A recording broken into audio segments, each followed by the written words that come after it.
অনুৰোধ জনাইছোঁ।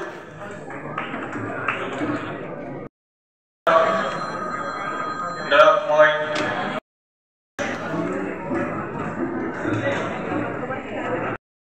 বৌকি এনজিঅ হয় আনন্দজি আগমন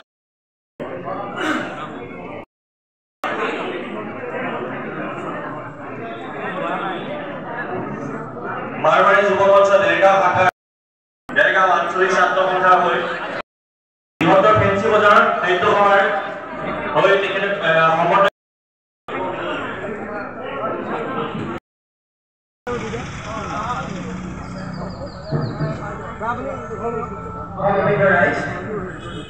আমি সকলোকে আন্তৰিক অভিনন্দন জ্ঞাপন কৰিছোঁ।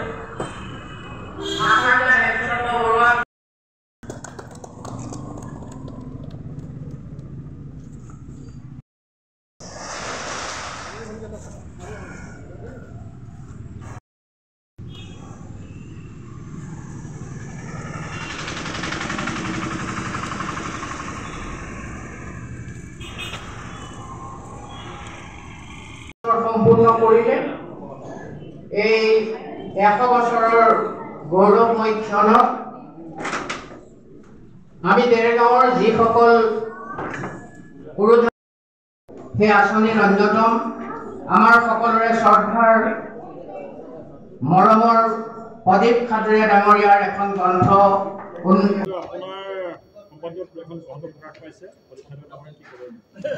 দেৰগাঁও সাহিত্য সভাৰ শতবৰ্ষ উপলক্ষে আমি যি 2 শতাধিক গ্ৰন্থ প্ৰকাশৰ আঁচনি লৈছিলোঁ তাৰ ভিতৰত আচলতে প্ৰদীপ খাটৰীয়া ডাঙৰীয়াৰ গ্ৰন্থখনো আছিলে। আমি সদায় বিশ্বাস কৰোঁ যে প্ৰদীপ খাটৰীয়া যদিও ব্যক্তি তেখেতে নিজৰ কৰ্মৰ যোগেদি আমাৰ দেৰগাঁৱৰ সমাজ জীৱনৰ এক অনুষ্ঠান সদৃশ হৈ পৰিছে। তেখেত মাৰোৱাৰী সম্প্ৰদায়ত জন্মগ্ৰহণ কৰিলেও অসমৰ ভাষা কলা সংস্কৃতি বৃহত্তৰ দেৰগাঁৱৰ বিভিন্ন সামাজিক সাংস্কৃতিক অনুষ্ঠানৰ লগত সম্পৃক্ত হৈ অসমীয়া ভাষা কলা সংস্কৃতিৰ এই জগতখনৰ লগত নিজকে এজন অসমীয়া নিভাঁজ অসমীয়া হিচাপে তেখেতে নিজকে প্ৰতিষ্ঠা কৰাৰ যিটো তেখেতৰ মানসিকতা সেইখিনিক আমি ধন্যবাদ জনাবই লাগিব। সেইকাৰণে আমি গভীৰ দায়বদ্ধতাৰে তেখেতৰ এখন অভিনন্দন গ্ৰন্থ প্ৰকাশৰ দিহা কৰিছিলোঁ আৰু এই অভিনন্দন গ্ৰন্থখন 3টা ভাষাত আমাৰ প্ৰকাশ হৈছে। অসমীয়াৰ লগতে ইংৰাজী আৰু হিন্দী ভাষাটো আমাৰ ইয়াতে তেখেতক অভিনন্দন জনাই লিখা লেখা আছে আৰু অসমৰ বাহিৰৰ বিভিন্ন প্ৰান্তৰ অতি উৎকৃষ্ট লেখা যিসকল একালত শ্ৰদ্ধাৰ প্ৰদীপ খাটৰীয়া ডাঙৰীয়াৰ একেলগে পঢ়া শিক্ষা জীৱনৰ লগৰীয়া আছিল, যিসকলৰ বহুত এতিয়া হয়তো কোনোবা উচ্চ ন্যায়ালয়ৰ ন্যায়াধীশ, কোনোবা হয়তো উচ্চপদস্থ বিষয়া প্ৰশাসনিক বিষয়া, তেনে কেইবাগৰাকীও ব্যক্তিৰ লেখাৰে এই গ্ৰন্থখন সমৃদ্ধ হৈছে।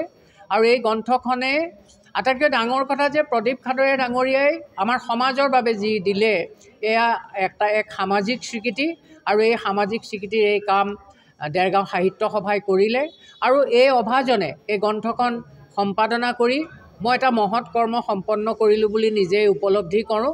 আৰু প্ৰদীপদাৰ লগত মোৰ যিটো ভাতৃত্বসুলভ সম্পৰ্ক এই সম্পৰ্কৰ এনাজৰীডাল এই গ্ৰন্থখন প্ৰকাশৰ পিছত আৰু অধিক সুদৃঢ় হ'ল।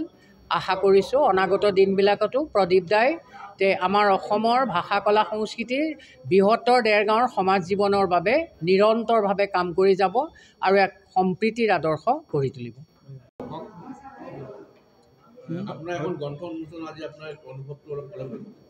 নাই, আজি যে গ্ৰন্থ উন্মোচন হৈছে, মই সমাজে মোক আজি যেনেকুৱা আঁকোৱালি লৈছে বা যিমান মৰম চেনেহ মই পাইছোঁ, সঁচাকৈ মোৰ চকু পানী ওলাই গৈছে আৰু মই সমাজৰ প্ৰতি আৰু মোৰ দায়বদ্ধতা বাঢ়ি গৈছে। মই যেনেকুৱা মানুহে ৰাইজে মোৰ পৰা মৰম দিছে, মোৰ স্নেহ কৰিছে, যিমান মোৰ কাষ চাপি আহি মোক যিমান সন্মান কৰিছে, সঁচাকৈ মই সিমান যোগ্য হয়নে নহয় ক'ব নোৱাৰোঁ, কিন্তু সঁচাকৈ মই বহুত সমাজৰ সন্মান পাইছোঁ, মৰম পাইছোঁ, স্নেহ পাইছোঁ, আশীৰ্বাদ পাইছোঁ। সদায় মই ভাবোঁ যে ভগৱানে যাতে মোক সদায় এই শক্তি দিয়ে, যাতে সিহঁতে কোনো প্ৰত্যেকৰে এইটো হেৰি নহয় যাতে মই সিহঁতক বিত্ৰে কৰা হ'লোঁ বা সমাজৰ বিত্ৰে কৰা, মই সমাজৰ প্ৰতি সদায় দায়বদ্ধ হৈ থাকিম। গ্ৰন্থখন আমাৰ যোৱা 6 মাহৰ পৰা এইটো প্ৰচেষ্টা চলি আছে, তাতকৈ অলপ বেছি হৈছে আৰু মোৰ সম্পাদক শ্ৰীযুত বিচিত্ৰমন ডাঙৰীয়াই যথেষ্ট কষ্ট কৰিছে। তেওঁ এজন স্কুলৰ টিচাৰ, তেওঁ স্কুলো যাবলগীয়া হয়, ইয়াত সাহিত্যৰ কামো তেওঁ সম্পাদকো তেওঁতো চাবলগীয়া হয়। তাৰপিছতো তেওঁ যিমান কষ্টৰে চিনচিয়াৰিটিৰে যি ইয়াৰ সম্পাদনা কৰিছে আৰু ইমান ধুনীয়া গ্ৰন্থ এটা প্ৰকাশিত কৰি উলিয়াইছে, সঁচাকৈ মই তেওঁক ধন্যবাদ জ্ঞাপন কৰিছোঁ। আৰু সদায় তেওঁৰ প্ৰতি এটা মোৰ মনত এটা তেওঁৰ স্নেহ আৰু ভাতৃত্ববোধটো আৰু বেছি ভালভাৱে মোৰ গঢ়ি তুলিছে।